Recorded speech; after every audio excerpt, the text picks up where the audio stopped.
Jadi Bapak Saudara kasih Tuhan, apa yang kita hidupi yang menyenangkan hati, ya bisa saja amarah, bisa saja pertikaian, bisa saja iri hati yang membuat kita senang, bisa saja hal-hal yang menggerutu yang membuat kita senang daripada kita melakukan kebenaran firman Tuhan, yang artinya terpisah dari Kristus, terpisah dari yang benar, terpisah dari apa yang dikatakan oleh Tuhan, supaya kita menjaga hidup kita sesuai dengan kehendak Allah. Jadi orang yang kedagingan menjadikan diri sendiri sebagai pusat perhatian, pusat kebanggaan, pusat jadi pimpinan. Jadi Bapak Ibu Saudara, itu adalah kedagingan. Nah, karakteristik dari kedagingan berlawanan dengan keinginan roh dalam Galatia 5 ayat 17. Apa tadi dikatakan ayat 17? Sebab keinginan daging berlawanan dengan keinginan roh, dan keinginan roh berlawanan dengan keinginan daging, karena keduanya bertentangan, sehingga kamu setiap kali tidak melakukan apa yang kamu kehendaki. Jadi Bapak Saudara kasih Tuhan, keinginan roh yang seharusnya daging harus kita lakukan, harus kita turuti, namun hari ini kita melawannya, Bapak Saudara. Jadi mari hari ini kita jaga hati dan hidup kita. Tidak mungkin berkenan kepada Allah. Orang-orang yang hidup dalam kedagingan tidak mungkin berkenan kepada Allah, tidak mungkin memiliki kerajaan surga. Yang seperti tercatat di dalam Roma pasal 8 ayat yang ke-8, demikian firman Tuhan, mereka yang hidup dalam daging tidak mungkin berkenan kepada Allah. Jadi jangan sampai kita, Bapak Saudara, hidup di dalam daging. Jangan kita melakukan apa yang dikehendaki oleh tubuh, apa yang dikehendaki oleh dunia. Tapi hari ini mari kita melawan apa yang menjadi kedagingan di dalam hidup kita. Nah, manifestasinya yaitu tadi percabulan, kecemaran, hawa nafsu, penyembahan berhala, perselisihan, pertikaian, iri hati, kesombongan. Jadi itu yang manifestasinya, itu perbuatan daging yang dilakukan oleh manusia. Nah, mengapa kita harus mematikannya? Dalam firman Tuhan berkata, upah dosa adalah maut. Jadi Bapak Saudara kasih Tuhan, kalau kita hidup di dalam dosa, maut, kebinasaan, hidup yang kekal di dalam neraka, dalam siksaan api yang bernyala-nyala. Hidup menurut daging berujung pada kebinasaan rohani. Nah, pasal 8 ayat yang ke-13 dikatakan apa? Firman Tuhan berkata, sebab jika kamu hidup menurut daging, kamu akan mati. Tetapi jika oleh roh kamu mematikan perbuatan-perbuatan tubuhmu, kamu akan hidup. Mati artinya bisa mati rohani, bisa juga mati jasmani. Tetapi yang Tuhan inginkan di sini, ketika kita hidup dalam perbuatan daging, rohani kita mati. Jadi kalau rohani kita mati, bagaimana kita berbuat baik dalam hidup kita? Bagaimana kita melakukan hal yang berkenan kepada Tuhan? Tidak mungkin, Bapak Saudara. Itulah sebabnya Bapak Saudara, supaya kita lebih berhati-hati menggunakan perkataan kita, menggunakan perbuatan kita. Seperti ada lagu anak-anak berkata, hati-hati gunakan matamu, hati-hati gunakan mulutmu, tanganmu, kakimu, seluruh seantero hidup kita. Hati-hati kita mempergunakannya. Memang Tuhan mempersiapkan kita untuk melakukan segala apa yang Tuhan mau dalam hidup kita. Tapi jangan sampai kita melakukan hal-hal yang bertentangan dengan kebenaran firman Tuhan. Nah, ketika kita mematikan perbuatan daging, itu adalah syarat pertumbuhan. Kita tidak bisa bertumbuh dalam kekudusan jika dosa masih bertahan. Jika kedagingan itu masih kita lakukan dalam hidup kita, kita tidak akan bertumbuh dewasa. Rohani kita tidak bertumbuh. Pengenalan kita tidak akan bertumbuh. Kita akan jatuh bangun. Kalau jatuh bangun. Kalau jatuh nggak bangun, itu yang akan susah, Saudara. Jadi Bapak Saudara kasih Tuhan, mari hari ini kita mematikan kedagingan. Kenapa kita harus mematikan kedagingan? Maka kemuliaan Allah nyata dalam hidup kita. Jadi supaya tubuh kita menjadi bait Allah yang kudus dan akhirnya memuliakan Tuhan. Yang akhirnya dalam hidup kita orang akan berkata, wah itu dipakai oleh Tuhan, wah dia hidup benar, wah dia berkata benar, wah dia hidup di dalam kebenaran. Kristen apa dia? Apa yang dipelajari di gereja? Akhirnya apa saudara kekasih Tuhan? Kemuliaan hanya bagi Tuhan kita Yesus. Nah, bagaimana cara mematikan kedagingan? Dengan oleh kuasa Roh Kudus, bukan dengan kekuatan otot.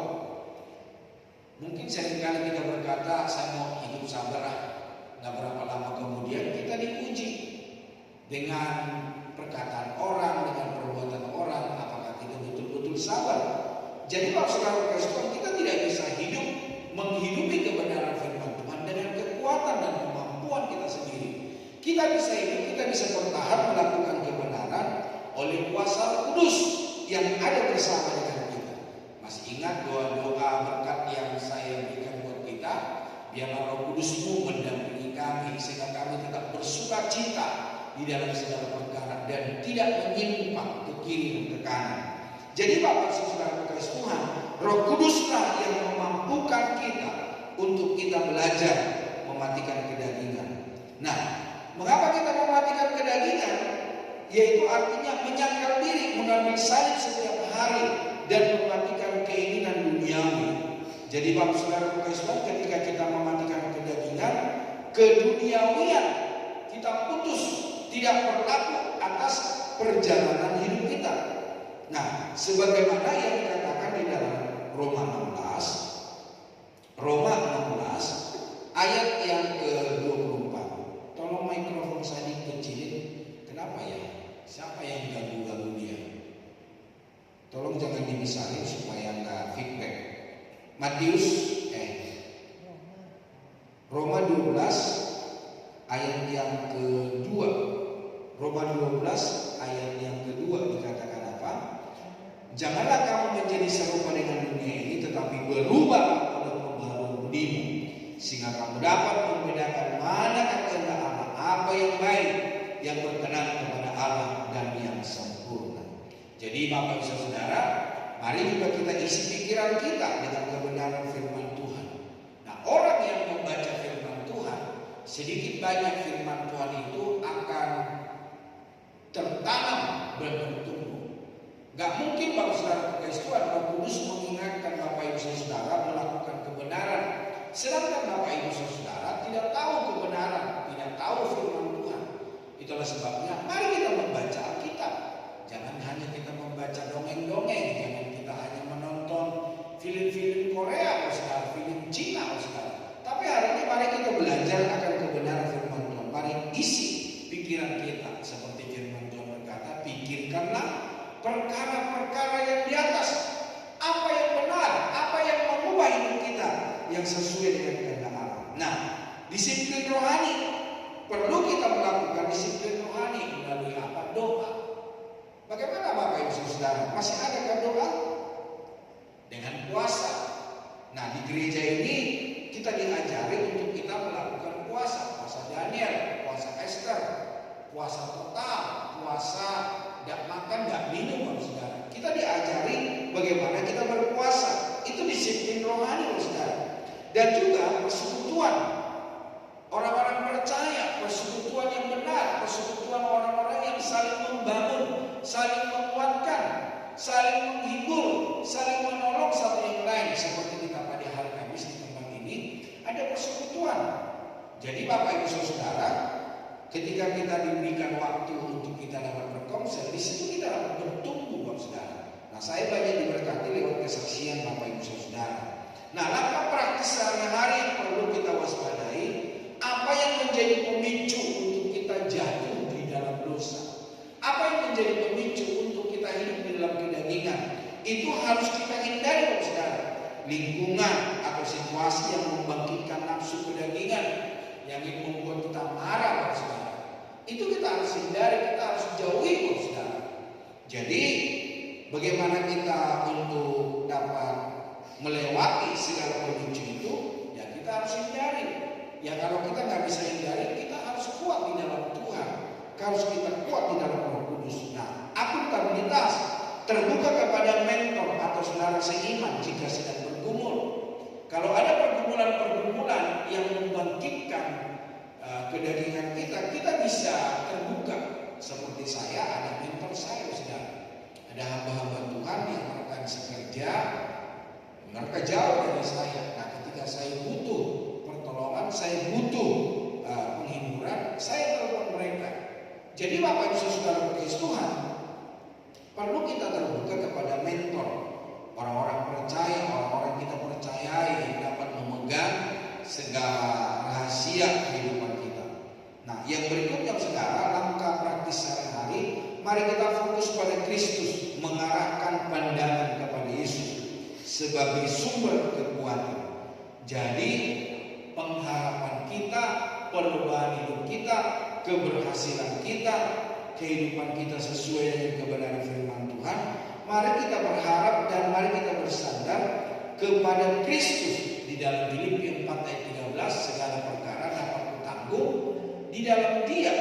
Jadi Bapak Saudara berkasih Tuhan, hanya kita dapat bisa menanggung ketika kita ada di dalam Kristus Yesus. Jadi kita tidak bisa hidup menurut daging, kita tidak bisa menurut kehendak kita sendiri, tapi kita akan mampu menghadapinya oleh kuasa Roh Kudus bekerja.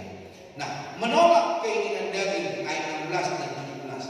Keinginan daging ada di dalam kehidupan manusia selalu berlawanan dengan kehendak Roh Kudus.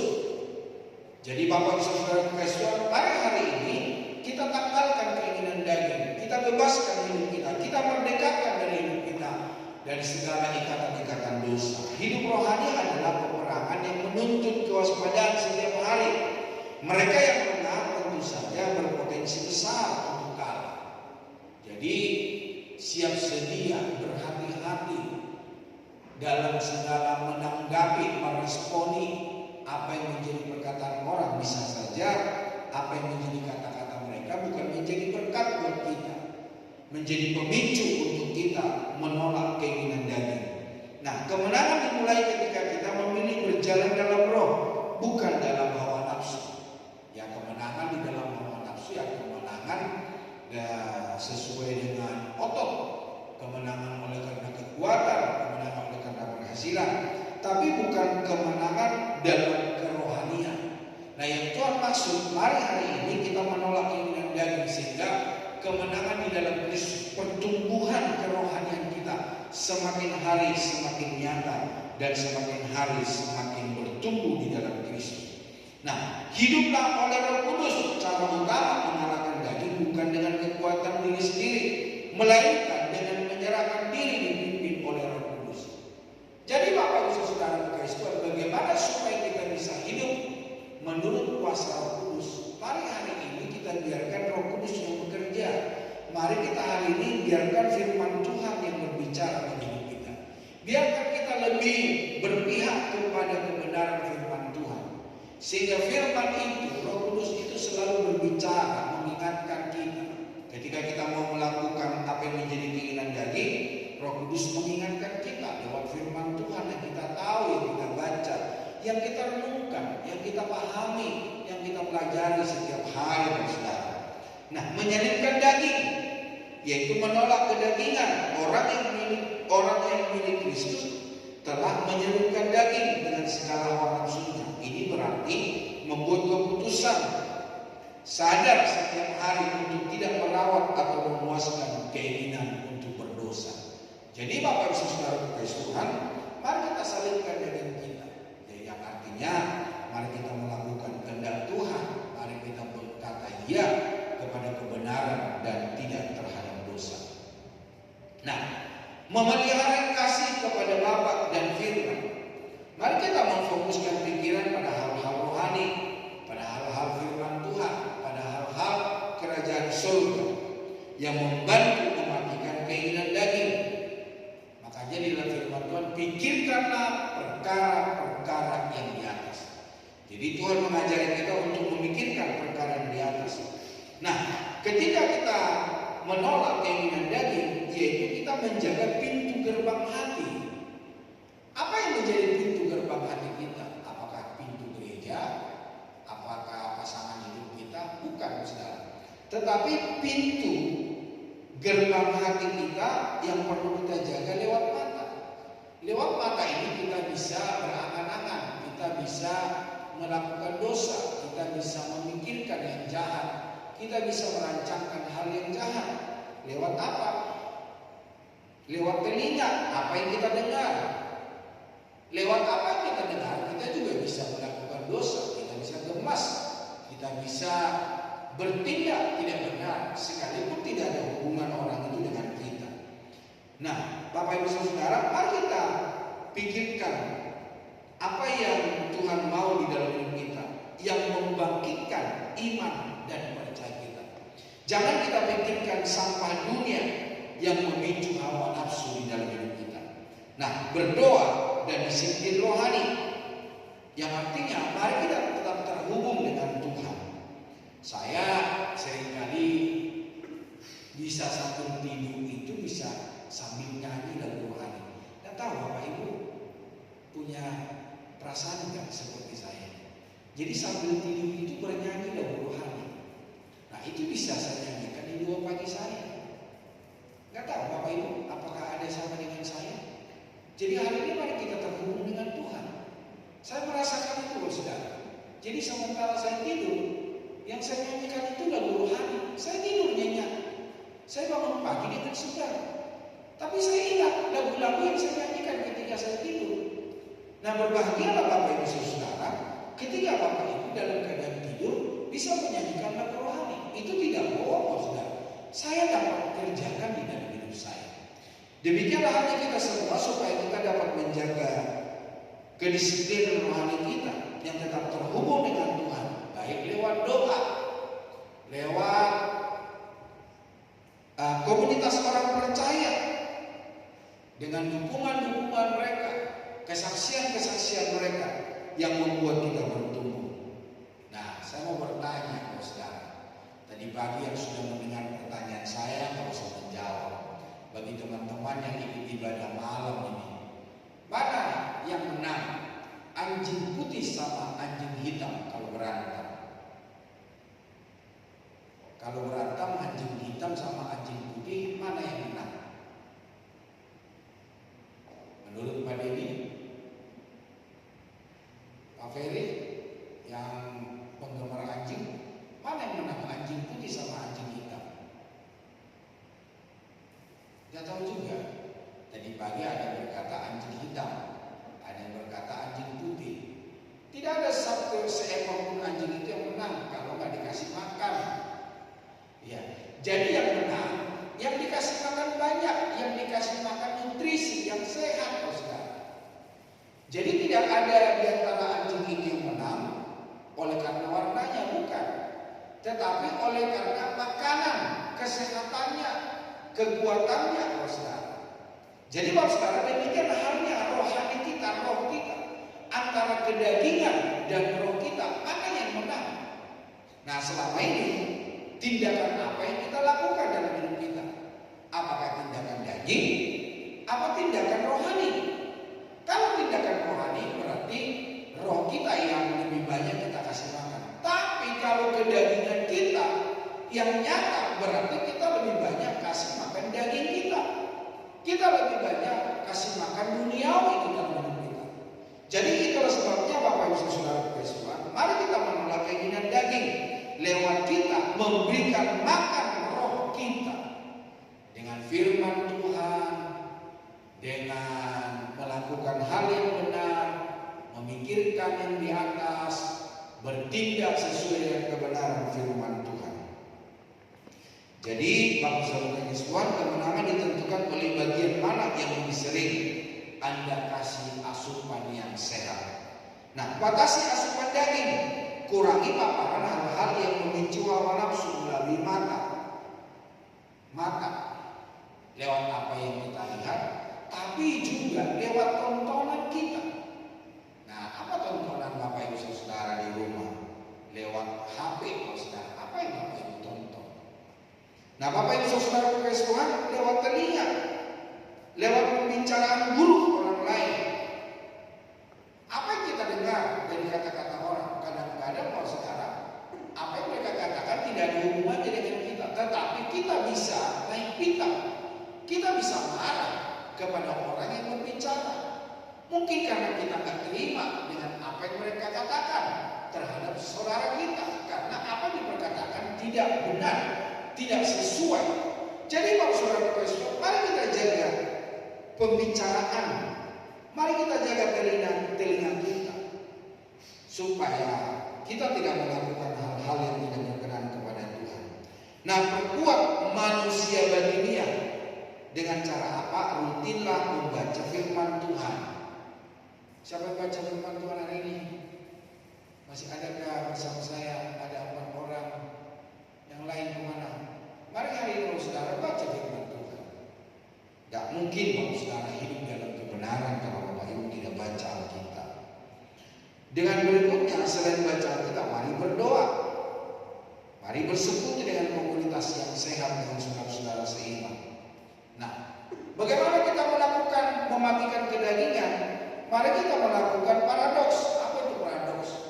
Jadi, lawanlah dengan kebalikannya.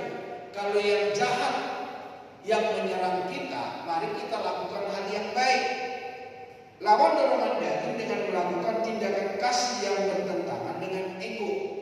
Kalau keangkuhan hidup kita mulai timbul, kesombongan kita mulai timbul, mari kita tahan dan mari kita lakukan untuk kerendahan hati kita. Memang kalau saudara Tuhan sangat sakit, tetapi kita akan menang ketika kita bertahan untuk kita dapat hidup dalam kebenaran. Jika merasa marah, balaslah dengan kebaikan atau pujian yang tulus. Jadi lawan daripada yang negatif, lawan daripada apa yang tidak sesuai dengan kehendak Tuhan. Jika merasa kikir, paksa diri untuk memberi atau membantu orang lain. Ketika ada ajaran-ajaran tidak sesuai dengan firman Tuhan, paksa diri kita melakukan firman Tuhan. Paksa diri kita untuk melakukan hal yang benar. Nah, yang berikutnya saudara, mari kita menyalipkan nafsu lama. Orang yang telah menjadi milik Kristus telah memakukan manusia lama bersama dengan segala nafsunya. Mari kita pakukan, mari kita salibkan keinginan daging, dan mari segala keinginan roh yang menyenangkan hati Tuhan kita kerjakan. Nah, revival sejati menuntut totalitas kematian akan dosa, bukan kompromi dengan dosa. Jadi kalau kita mau berkompromi dengan dosa, mari berhati-hati saudara, supaya kita tidak jatuh terjerumus, supaya kita hidup di dalam kebenaran. Nah, salib mengingatkan kita bukan hanya simbol keselamatan, tetapi juga jalan pemurnian hidup. Jadi Bapak Saudara kasih Tuhan, ketika ada salib, ketika ada tantangan, ketika ada persoalan, itu menajamkan kita seperti firman Tuhan berkata, manusia menajamkan sesamanya. Jadi kalau ada orang-orang yang berkata-kata yang tidak baik, itu menajamkan kita. Untuk apa? Apakah kita kuat? Apakah kita tahan uji? Jadi Bapak Saudara kasih Tuhan, biarlah segala sesuatu yang terjadi untuk memurnikan iman kita. Dalam Galatia 5 ayat 24, coba kita baca Galatia 5 ayat 24. Barang siapa menjadi milik Kristus Yesus, ia telah menyalibkan daging dengan segala hawa nafsu dan keinginannya. Nah, bagaimana dengan kita? Apakah kita menyalibkan daging kita? Apakah kita menyalibkan hawa nafsu kita? Atau hawa nafsu kita masih tetap kita pertahankan karena kita berkata, aduh Pak, kalau saya tidak melakukan itu, saya tak mungkin dihargai orang, tak mungkin orang lain segan sama saya. Bapak bisa saudara kasih Tuhan, Tuhanlah yang membuat kita disegani karena kita melakukan kebenaran firman Tuhan. Nah, definisi daging menjelaskan bahwa daging bukan sekedar tubuh fisik, melainkan kecenderungan manusia yang berdosa dan mementingkan diri sendiri. Nah, menyalibkan nafsu lama yaitu dengan karya salib. Mengapa harus disalibkan? Salib melambangkan kematian terhadap cara hidup lama agar bisa hidup baru dalam Kristus. Mari hari ini saudara, apa yang menjadi keinginan daging kita, mari kita salibkan.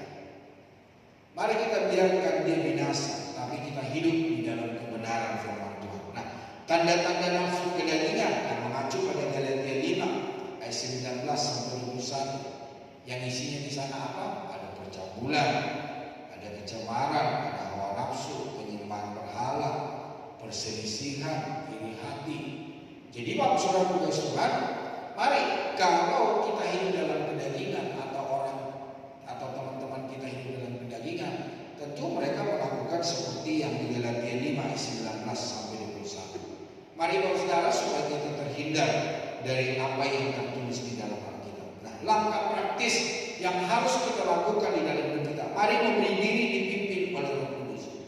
Mari minta supaya Roh Kudus memberikan kemampuan bagi kita untuk melakukan kebenaran firman Tuhan.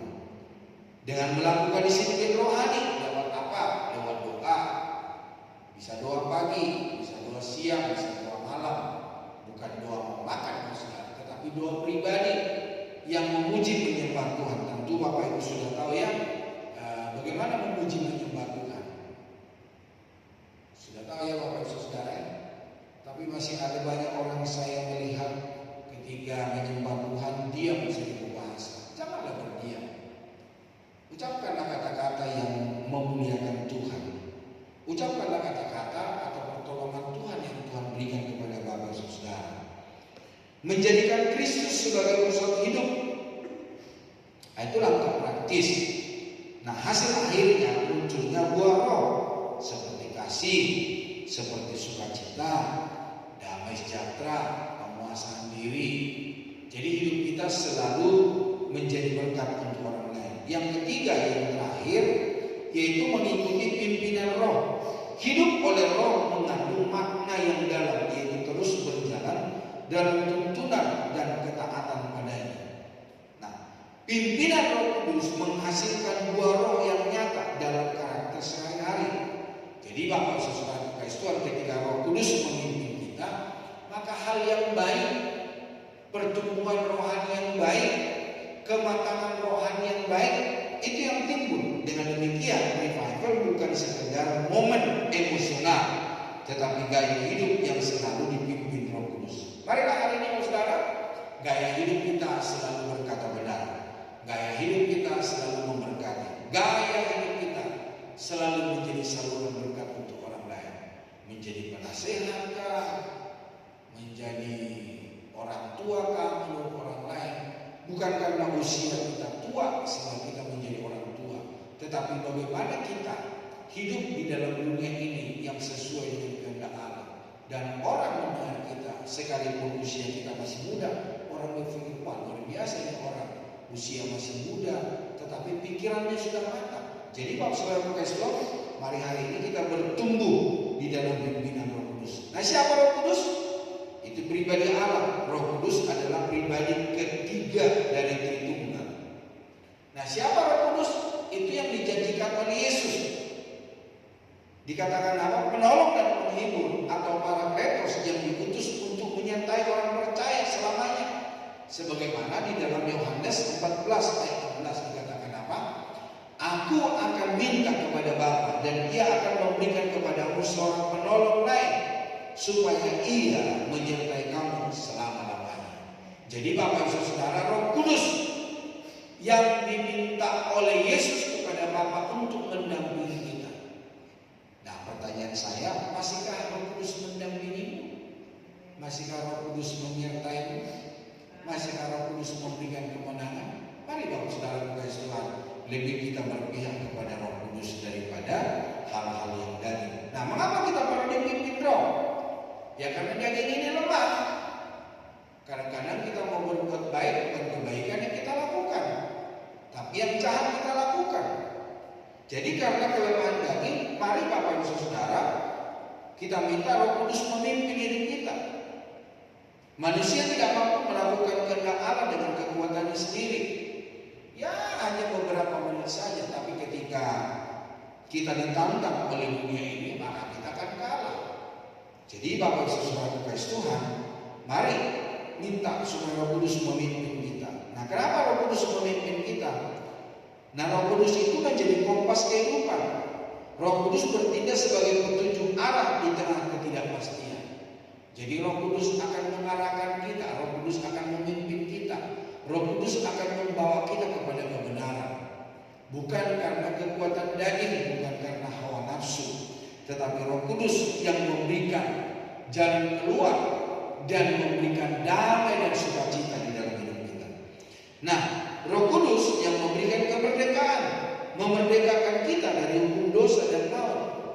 Jadi artinya begini, Tuhan lewat Roh Kudusnya akan memampukan kita untuk tidak melakukan dosa, untuk berkata tidak terhadap yang salah dan berkata iya terhadap yang benar. Dan Tuhan akan memampukan kita, Roh Kudus akan memerdekakan kita. Misalnya untuk kita mengampuni orang, mungkin orang berkata enak aja dia saya ampuni.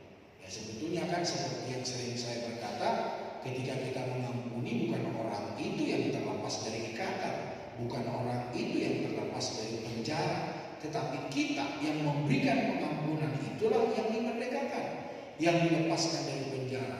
Oleh karena apa? Kita kuat dan kita mampu.